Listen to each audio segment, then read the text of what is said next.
ሰላም ኢትዮጵያውያን ያገሬ ልጆች እንዴት ናችሁ? በረከት ገበሬዋ ነኝ።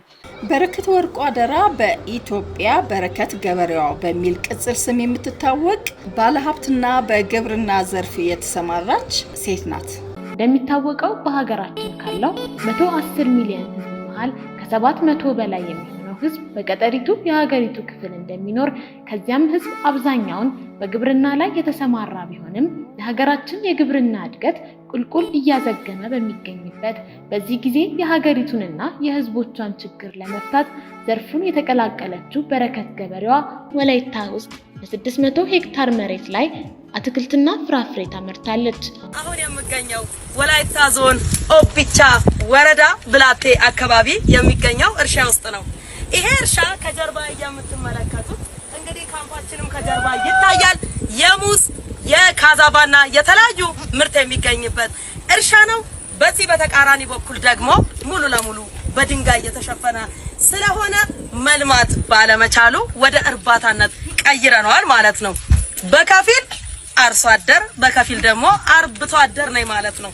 እና እዚህ ቦታ ፍየል ውጤታማ ሆኖ አግኝቻለሁ። ፍየልም እያረባው እገኛለሁ። ሌሎችንም እንስሳቶች እያረባው በቅርቡ አሳያቸዋለሁ። እጅግ በጣም ተስማሚ ነው። ደቡብ ክልል ወላይታ ዞን ኦቢቻ ወረዳ የሚገኘው እርሻ ውስጥ ባለፈው ወንድ ፓፓዬ አሳይቻችሁ ነበር። ምንም አይነት ምርት የለውም፣ አበባ ብቻ ነው። ዛሬ ደግሞ ሴቷን ፓፓዬ አሳያቸዋለሁ። እቺ የፓፓያ ዝርያ ሬድ ሌዲ ትባላለች። ዝርያዋን ያመጣሁት ከአሜሪካን ሀገር ነው። እጅግ በጣም ምርታማ ነው። ፓውደሪ ሚልጁና ሬድ ሌዲ የሚባል በሽታ ያጠቃታል። በጥንቃቄ ከተሰራ እጅግ በጣም ጣፋጭ ምርታማ የሆነች የፓፓዬ ዝርያ ነች። አብራችሁኝ ስላላችሁ ለፍቅራችሁ እጅግ በጣም አመሰግናለሁ። ሰላም ሁኑ። 1 ሚሊዮን ዩሮ ገደማ ይዛ ወደ ሀገር ቤት እንደገባች በዚያው ሙላ ሳታድር የግብርናውን ዓለም እንደተቀላቀለች ሰምታችሁ ይሆናል። ራሷን ታታሪዋ ገበሬ በረከት ገበሬ እያለች በመጥራት ትታወቃለች። ይህ አገላለጽ ግብርና እጅግ የተከበረ ሙያ እንደሆነ የምትገልጽበት መንገድ ነው። ኢትዮጵያ መታ እርሻ ከመጀመሯ በፊት ነዋሪነቷ አየርላንድ ደብሊን ውስጥ ነበር። የሶስት ልጆች እናት የሆነችው በረከት ተወልዳ ያደገችው አዋሳ ከተማ ውስጥ ነው። ከረጅም ጊዜ በፊት ከአገር ቤት ከመውጣቴ በፊት ማለት ነው በላንድስኬፕና በአትክልት ስራ በደንብ ነው የምታወቀው። ዛፍ በመትከል ብዙ ሰዎች በተለይ አዋሳና ሻሸመኔ አካባቢ እንደውም እዚሁ ደብረ ዘይት አካባቢ በጣም ብዙ አትክልቶችን ስለምወስድ ብዙ ሰው ያቀኛልና ለምንድነው የማትሰሪው? ለምንድነው ወደ ላንድስኬፕ የማትመለሹ? ለምንድነው ማታስውዩ ብሎ ብዙ ሰው አስተያየት ሰጥቶኛል። ካጠገቤ አትክልተኛው ናታን አለ። እሱ ደግሞ አሁን አክቲቭ ሆኖ በጣም ደሳስ የሚሉ ነገሮች ፋውንቴንን ጨምሮ ማስዋብን እየሰራ ነው ያለው። ካሁን በኋላ እኔና እሱ አብረን እንሰራለን። ብዙ ምንሰራቸው ነገሮች አሉ። ኢንዶር አውትዶር የሆኑ አትክልቶችን ዛፎችን ልታዙን ትችላላችሁ። በፈለጋችሁት አይነት መጠን የተለያዩ ቫራይቲዎችን ልታዙን ትችላላችሁ። አዲስ አበባ፣ ደብረ ዘይት፣ አዋሳ፣ ሻሸመኔ በመላው ኢትዮጵያ የትም አካባቢ ያላችሁ ማለት ነው አብራችሁን ስላላችሁ እጅግ በጣም እናመሰግናለን። የመንግስት ሰራተኛ ከሆነ ቤተሰብ ነው የተወለደችው። የመጀመሪያና ሁለተኛ ደረጃ ትምህርቷን እዚያው ሐዋሳ አጠናቃለች። ከዚያም ለስራ ወደ ደቡብ ሱዳን አቀናች። በደቡብ ሱዳን መከላከያ ውስጥ ሳይቀር ሰርታ ታውቃለች። በሀገሪቱ ምክር ቤት መዝገብ ቤትም አገልግላለች። ከደቡብ ሱዳን ደግሞ ወደ ኡጋንዳ አቀናች። በኡጋንዳ ካቬንዲሽ ዩኒቨርሲቲ ሕግ እየተማረች በኡጋንዳና በደቡብ ሱዳን መካከል ለ7 ዓመታት እየተመላለሰች መስራቷን ቀጠለች። አየርላንዳዊ ባለቤቷን የተዋወቀችው በዚያው አጋጣሚ ነበር። ከዚያም ወደ አየርላንድ ተጓዘች። ኑሯንም በመዲናዋ ደብሊን አደረገች። አሁን የምገኘው በመሃል ደብሊን ሲቲ ሴንተር አይሪሾች ለረሃባቸው ለስደታቸውና ለቸነፈራቸው ማስታወሻ ይሆን ዘንድ ባቆሙት ሐውልት አጠገብ ነው። ይሄ ካጠገቤ የምታዩት ሐውልት እጅግ በጣም አሰቃቂ የሆነና 4 ሚሊዮን ዜጎቻቸውን ያጡበት የድህነት ታሪካቸው ነው። ከዚህ ድህነታቸው ተላቀው ምንም አይነት ሪሶርስ ሳይኖራቸው ጭንቅላታቸውን ብቻ በመጠቀም ጠንክረው በመስራት ከረሃብ ከድህነት ወጥተዋል። እኛን ኢትዮጵያውያንን በአይሪሼድ አማካኝነት በየ5 ዓመቱ 130 ሚሊዮን ዩሮ ይረዱናል። ከዚህስ ሞት ይሻላል። እኛስ ኢትዮጵያውያን ከአማዞን ቀጥሎ ትልቁን ወንዝ ተሸክመን እጅግ በጣም ሊለሙ የሚችሉ ብዙ መሬቶች ይዘን ብዙ ማዕድናት ይዘን ፍቅር በማጣት ብቻ ድህነት ይጫወትብናል። ለስደትና ለሞት ተዳርገናል። ሁሉም ኢትዮጵያዊ ይሄንን ነገር እንዲያስብ ፈልጋለሁ። ገበሬ ስትሆኑ ጠላታችሁ ድህነት ብቻ ነው። አመሰግናለሁ። በረከት ወደ ግብርና የገባችው በአባቷ ምክንያት እንደሆነ ትናገራለች። አባቴ ታቦር አንደኛ ደረጃ ትምህርት ቤት ውስጥ አስተማሪ ነበር። መምህራን ኮሌጅና ማንዴላ የርቀት ትምህርት ቤት ያስተምርም ነበር። በእረፍት ጊዜውም የእርሻ ስራ ለኛ ለልጆቹ ያሳየን ነበር። ሰፊ እርሻ ሳይሆን 2 ሄክታር 3 ሄክታር የቤተሰብ መሬት ላይ ነበር የሚያሳየን ትላለች። አሁን የምገኘው በቢሻንጉራቻ ከተማ እናትም አባትም ሆኖ ለዚህ ላደረሰኝ ለውዱ አባቴ መምህር ወርቁ አደራ ጉታ መታሰቢያ የሆነኝ ዘንድ በ6 ሚሊዮን ብር ባስገነባሁት የህፃናት ትምህርት ቤት ነው። ይሄ ትምህርት ቤት 150 ለችግር የተጋለጡ በሰው ሰራሽና በተፈጥሮ አደጋ ምክንያት ከፍሎ መማር ላልቻሉ ህፃናቶች ታስቦ የተሰራ ትምህርት ቤት ነው። ዘንድሮ ለምዝገባ ሲመጡ 400 ህፃናቶች መጡ።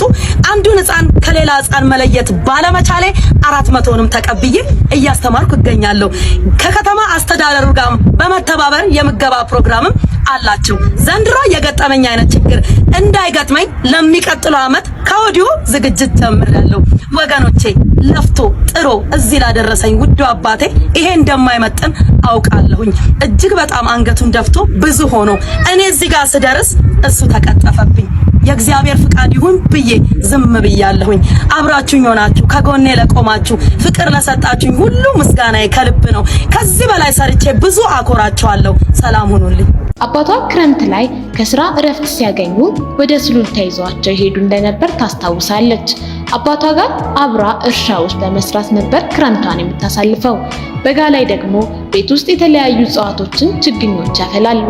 የስነ ጥበብ ትምህርት ቤት ምሩቅ አባታቸው የነበረው የአስተማሪ ደሞዝ እኛን ለማሳደግ በቂ አልነበረም። ስለዚህ ቤታችን ችግኝ ማፍላት፣ ቅርጻ ቅርጽ መስራትና ሌሎች ብዙ ስራዎችን እንሰራ ነበር። ሁሉም የቤተሰብ አባል የዚህ ስራ አካል ነው። ከ6ቱ የቤት ልጆች ኋላ ላይ ትንሿ የስነ ጥበብ ዓለምን ስትቀላቀል፣ ታላቋ ደግሞ ወደ ግብርናው ጠቅልላ ገብቷል። እሷም የግብርና ፍቅር ያደረባትም በዚህ ወቅት እንደሆነ ታስታውሳለች። ከሀገር ቤት ከወጣው በኋላ አይኔ የሚያየው እርሻ ብቻ ነበር የምትለው ለዚሁ ነው። ሌላ ስራ ላይ ሆና ራሱ አትክልት ተክላለች። ደቡብ ሱዳን መከላከያ ውስጥና ምክር ቤት በምትሰራበት ወቅትም ግቢውን ታስውብ እንደነበር ትናገራለች። አየርላንድ እያለሁ ነው ስለ ኢትዮጵያ ማሰብ የጀመርኩት። እኛ ሀገር ጥሩ አፈር አለ። በዓለም ትልቁ ወንዝ ከአማዞን ቀጥሎ እኛ ጋር ነው። የአየር ንብረታችን ጥሩ ነው። እንደፈለግን ተንቀሳቅሰን መስራት እንችላለን። ታዲያ ለምን በደንብ አልጠቀምበትም የሚለውን አሰብኩኝ። ገበሬዋ ደብሊን ሳለች ከትንንሽ እርሻዎች ላይ ትልልቅ ምርቶች ሲገኝ ተመልክታለች። ያውም በአመት ውስጥ 8 ወራት ቀዝቃዛ በሆነበት ሀገር። በረከት ይገርማት የነበረው አየርላንዶች በዚህ የአየር ንብረት አምርተው ከራሳቸው ተርፈው ወደ ውጭ ሀገር ምርታቸውን መላካቸው ነበር። ኢትዮጵያ ባለው አቅም ከዚህ የላቀ ስራ መስራትና ልዩነት መፍጠር እንደሚቻል አምና ወደ ሀገር ቤት ተመለሰች። በኢትዮጵያ ከተመለሰች በኋላ መጀመሪያ ላይ አርሲ ውስጥ መሬት አግኝታ አትክልትና ፍራፍሬ ማምረት ጀመረች። ነገር ግን በ2009 ዓ.ም በኦሮሚያ ተከስቶ ከነበረው ህዝባዊ ተቃውሞ ጋር በተያያዘ እርሻ ሙሉ በሙሉ እንደወደመባት ትናገራለች። አንድ ዙር ካመረተች በኋላ በሁለተኛ ዙር ቲማቲምና ቃሪያ ተክላ ወደ ዩናይትድ ኪንግደም ለመላክ እየተዘጋጀች ሳለች ነበር ውድመቱ የደረሰባት። ወደ ውጪ የሚላከው ምርት ላይ ምንም አይነት የአፈር ማዳበሪያና መድኃኒት አልተጠቀምም። በወቅቱ ኮሮላ የሚባል የህንድ የአትክልት ዘር ነበር። ከህንድ መጥቶ ከተተከለ በኋላ ምርቱ የሚያበቅሉትም ህንዶች ነበሩ። ከላዩ ላይ አንድ ፍሬ ሳልበጥስ ነው እርሻው የወደመው ስትል ታስታውሳለች። በወቅቱ መጋዘኗ ወድሟል፣ ማዳበሪያዋ ተዘርፏል፣ ምርቶችም ተሰርቀዋል። በጣም አስደንጋጭ ነበር። ምንም ጉዳት ቢደርስብኝም በሀገር ላይ ተስፋ መቁረጥ ቀላል አይደለም። አርሲ ያለውን መሬት እንደነበረ ትቼ ወደ ደቡብ ክልል ቀይሬ መስራት ጀመርኩኝ ትላለች በረከት። በስተመጨረሻ ደግሞ ጠቅልላ ወደ ግብርና ገባች። በረከት ወደምትወደው ሙያ ከመግባቷ በፊት ከሀገር ቤት የወጣችው ቤተሰቧ ችግር ላይ ስለወደቀ ነበር። በወቅቱም እንዲህ ታስታውሰዋለች። ህይወት ከባድ ነበር። አባታችን የጨጓራ ካንሰር ታመመብን። ካንሰር ምን እንደሆነ እንኳን አናውቅም ነበር። በሰዓቱ የነበረን ንብረት በጠቅላላ ሸጠነዋል። እኔ የሁለተኛ ደረጃ ተማሪ ያለው ልጅ ነበረኝ። ያለምንም ረዳት ልጅን እያሳደጉ ኑሮን ተቋቁሞ መግፋት ቀላል አይደለም። ወደ ደቡብ ሱዳን የመሄድ እድል ሳገኝ ከሀገር መውጣቱን መረጥኩኝ። ስራ ተወዳድሬ ሳገኝ ደቡብ ሱዳን ሄድኩኝ። እንስቷ ደቡብ ሱዳን 1 ዓመት ከሰራች በኋላ የወታደሮች ትጥቅ ለመግዛት ወደ ኡጋንዳ ስትመለስ ነበር የዛሬውን ባለቤቷን የተዋወቀችው። የአየርላንድ ልዩ ኃይል ካፒቴን የሆነው ባለቤቷ ያኔ የኡጋንዳው ፕሬዝዳንት ዩዌሪ ሙሴቪኒ ጠባቂዎች አሰልጣኝ ነበር። እርሻ በኡጋንዳ የጀመረችበትን አጋጣሚ የተፈጠረላትም በዚህ ወቅት እንደነበር ትናገራለች።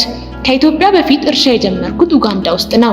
ከሙሴቪኒ ታናሽ ወንድም ጄኔራል ሳሊም ሳሌህ ጋር እርሻ ሰራ ነበር።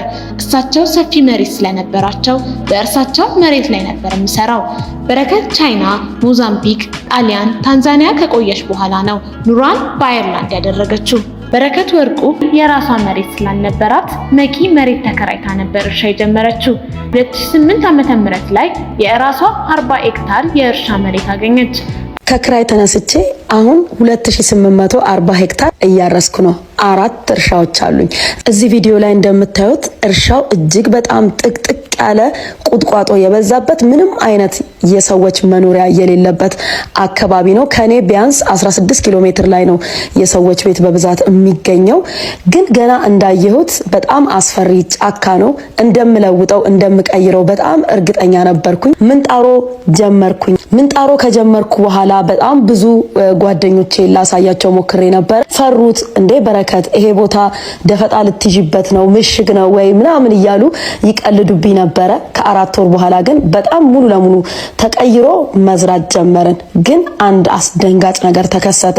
ካጠገባችን ያለችው ብሳሬ የምትባለው ወንዝ ሙሉ ለሙሉ ደረቀች። ለኔ በጣም አስደንጋጭ ነው። ምክንያቱም መሬቱን ስወስደው መስከረም ላይ ስለነበረ ወንዙ ሙሉ ነው። ልክ ደግሞ ከ4 ወር በኋላ ሙሉ ለሙሉ ደረቀ። አንድ መፍትሄ መፈለግ ነበረብኝ። 16 ኪሎ ሜትር ከብላቴ ወደ ብሳሬ ውሃ መጥለፍ። ከ16 ቀን በላይ ጫካ አድረን ውሃው ብሳሬ ደረሰ። እርሻችንን ማዳን ማጠጣት ቻልን። ቀጥሎ ግን ዘላቂ መፍትሄ ፈለግን። ወንዙ ላይ ግድብ ሰርተን የራሳችንን ፏፏቴ ሰራን። ቀጥሎ ደግሞ ጎርፎችን መገደብ ጀመርን። ውሃ ማጠራቀሚያ ትላልቅ የውሃ ማጠራቀሚያዎችን ሰራን። ውሃ ማጠራቀም ጀመርን። የውሃ ችግር የሚባል ነገር በፍጹም የለብንም። ብዙ ከባድ ነገሮችን እዚህ ቦታ ብናሳልፍም እርሻችን ሙሉ ለሙሉ መልማት ችሏል። እግዚአብሔር ረድቶኝ የተለያዩ ትላልቅ ከተሞች በመላው ኢትዮጵያ ምርት ማድረስ ችያለሁ። 4 ዓመት ያሳለፍኩት በክራይ ከገበሬዎች ጋር ነው። አሁን ግን እንደነገርኳችሁ 2840 ሄክታር ማረስ ችያለሁ። ለብዙ ወጣት ኢትዮጵያውያን የስራ በር መክፈት ችያለሁ። ወዳጆቼ ህይወት እስካለ ድረስ መውደቅ መነሳት አለ። በምንም አይነት ሁኔታ ውስጥ ተስፋ እንዳትቆርጡ፣ በተለይ ደግሞ በሀገራችሁ ተስፋ እንዳትቆርጡ።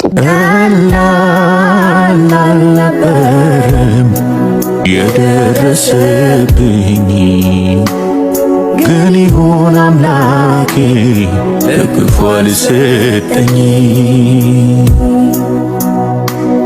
ነፋሱም ናፈሰ ጎርፉም መታ ቤቴን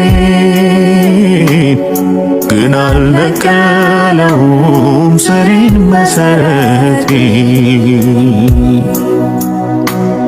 ነፋሱም ናፈሰ ጎርፉም መታ ቤቴን